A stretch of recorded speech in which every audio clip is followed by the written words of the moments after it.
നമസ്കാരം. വാർത്തകൾ വായിക്കുന്നത് മുഹസന നൂറുള്ളമീൻ. കൊണ്ടോട്ടി ബ്ലോക്ക് പഞ്ചായത്തിന്റെ നിലവിലെ ഭരണസമിതിയുടെ അവസാനത്തേതും 2025-26 സാമ്പത്തിക വർഷത്തേക്കുള്ളതുമായ ബജറ്റ് ബ്ലോക്ക് മീറ്റിംഗ് ഹാളിൽ ചേർന്ന ഭരണസമിതി യോഗത്തിൽ vice president advocate K P Mujeeb അവതരിപ്പിച്ചു.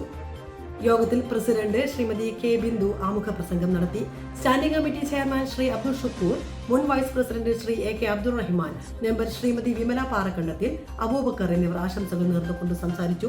Standing committee chairperson Raseena teacher തുടങ്ങിയ പ്രതിനിധികളും നിർവഹണോദ്യോഗസ്ഥർ ഉൾപ്പെടെയുള്ള ജീവനക്കാരും പങ്കെടുത്തു. കൊണ്ടോട്ടി ബ്ലോക്ക് പഞ്ചായത്തിന്റെ 2025-26 വർഷത്തെ ബജറ്റാണ് നമ്മളിപ്പോൾ അവതരിപ്പിച്ചിട്ടുള്ളത്.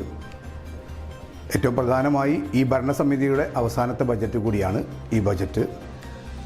നമ്മൾ ഈ ബജറ്റിൽ ഏറ്റവും പ്രധാനമായിട്ട് ഉൾക്കൊള്ളിച്ചിട്ടുള്ളത് പുതിയ നമ്മുടെ പട്ടികജാതി സങ്കേതങ്ങളുടെ സമഗ്ര വികസനമടക്കം ഭവന നിർമ്മാണം, അതുപോലെ കാർഷിക മേഖലയ്ക്ക് ഏറെ പ്രാധാന്യം നൽകിക്കൊണ്ടുള്ള ഒരു ബജറ്റ് കൂടിയാണിത്. അതുപോലെ ഭിന്നശേഷിക്കാരുടെയും അതുപോലെ വയോജനങ്ങൾ, വനിതകളുടെ അവരുടെയൊക്കെ ക്ഷേമത്തിന് വേണ്ടി പ്രത്യേകമായ ഫണ്ട് നീക്കി വെച്ചിട്ടുള്ള ഒരു മിച്ച ബജറ്റാണ് നമ്മൾ ഈ വർഷം അവതരിപ്പിച്ചിട്ടുള്ളത്.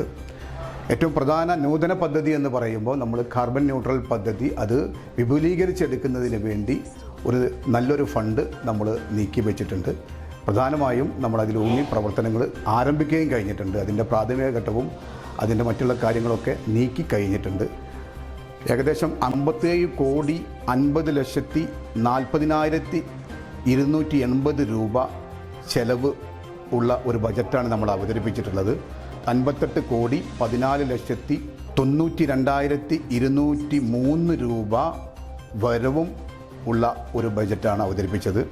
ഏകദേശം 64,51,923 രൂപ മിച്ചമുള്ള ഒരു ബജറ്റാണ് നമ്മൾ അവതരിപ്പിച്ചിട്ടുള്ളത്. പ്രധാനമായും നമ്മൾ കാർഷിക മേഖലയ്ക്ക് നന്നായി ഊന്നൽ നൽകിയിട്ടുണ്ട്. അതുപോലെ പട്ടികജാതി സങ്കേതങ്ങളുടെ സമഗ്ര വികസനത്തിന് വേണ്ടി ഊന്നൽ നൽകിയിട്ടുണ്ട്. ഭവന നിർമ്മാണം, അതുപോലെ ഭിന്നശേഷിക്കാരുടെയും വയോജനങ്ങളുടെയും വനിതകളുടെയും ക്ഷേമം പ്രധാനമായി ഉൾപ്പെടുത്തിയിട്ടാണ് ഈ ബജറ്റ് നമ്മൾ അവതരിപ്പിച്ചിട്ടുള്ളത്. നൂതന പദ്ധതിയായി നമ്മൾ കാർബൺ ന്യൂട്രൽ പദ്ധതിയാണ് നമ്മൾ പ്രധാനമായും ആവിഷ്കരിച്ചിട്ടുള്ളത്.